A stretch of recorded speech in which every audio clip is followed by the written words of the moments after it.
Hey, what's up? It's Jared with State of Tech, and today we're going to take a look at the Fitbit Alta. And it's very slim and small, just like the Fitbit Flex. The Fitbit Alta has a display up here, which is activated when you rotate your wrist, it comes on, and then you can tap to go through all of the different information that it's going to provide for you.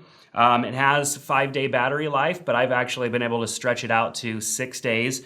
And the band is removable. You basically just snap the band off like this, and what's cool is that you're actually able to accessorize by getting different bands. This is something that you could do with the Fitbit Flex, but it was very limited as far as what you could get. The Fitbit Flex, just to remind you, is the one that had the little puck that slid inside of the strap. Now, I ended up getting this because my Fitbit Flex died. I got mine right when it came out in early 2013, and it lasted all the way up until June of 2016, and the only reason that it did die is because I took it swimming, and it's not supposed to go in the water, even though it does look like it's sealed relatively well. The water did end up killing it. The Fitbit Alta here has a clip-on charger that is very interesting. The clip-on charger is kind of bulky. It doesn't really stow away too flat in your bag like the charger for the Fitbit Flex does, or the chargers for some of the other Fitbit devices. I'm always afraid that I'm going to break it if I'm not careful, because something like that could get squished and snap. The screen here is covered by like a plastic cover, and it just gets dinged up. Mine's already dinged up with some scratches on the side because you wear this when you're active. I wear it at the gym, and I accidentally bang it on a weight or something like that, and it's already getting chewed up on the side. So I'm kind of bummed at the fact that this just isn't very strong. I feel that Fitbit should really have taken into consideration that active people wear these, and it's going to be bumped on things. This I see breaking very easily. One good smack, and this is probably cracked, if not scratched, in a spot where it's going to be hard for you to see the text that's on the screen. It's been very accurate. I really like this as opposed to the Fitbit Flex. I like the active screen. I love the fact that I can get phone call and text message notifications on it, like some of the bigger Fitbit devices, and the fact that I could still get 5-day battery life out of it. One thing that I have noticed is this band doesn't seem to stay attached as well.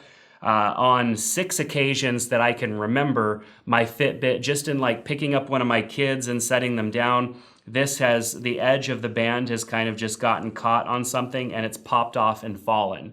In the many years, in the 3+ years that I had my Fitbit Flex, that never happened. The Fitbit Flex seemed to just like grip a little bit better, I think. It does seem to have the same attachment, but the Fitbit Flex just seemed to snap in a little bit better, a little bit tighter.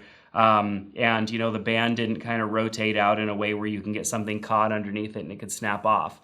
I have on one occasion had the band, the actual top of the band here, the little quick release, I've had this pop off while it was attached, and then it fell to the ground. And so there's been a couple of occasions where the Alta here just hasn't been, the best. It's fallen short a few times. The band is starting to be a little loose, more loose than it was originally. I would wonder after time how this would hold up. It is cool that you can get different bands. There's designer bands. There's all sorts of stuff that you're going to be able to get for it to accessorize. And I'm guessing maybe this is the stylish model. This isn't for the active people. This is for I'm wearing this with, to work or, out for the evening, and I want to be able to track my steps still.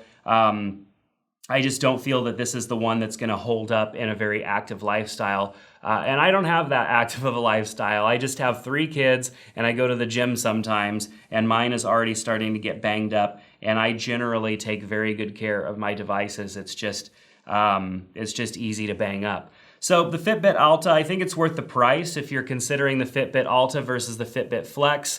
It's about a $30 to $40 difference between the two, and I think that you get value out of this one simply because of the display that is nicer, and you can actually see information on the screen, and you get those phone call and text message notifications from the device. So I do think it's worth it, although if you're considering a Fitbit device, maybe even look at the Charge heart rate HR or the bigger models as something that just is a little more durable and provides a little bit more information. So definitely a cool device. I think, you know, Fitbit maybe had a few things that they could have done a little bit better with it, but nonetheless, I'm fairly content with it, so I'm going to go ahead and hang on to it and just continue to track. You can follow me on Fitbit. Jared Hill is my username, and we can compete against each other for steps. You can see how little I move throughout the day. But anyways, Fitbit Flex and the Fitbit Alta. This is the Alta, and I think it's an excellent addition to their line,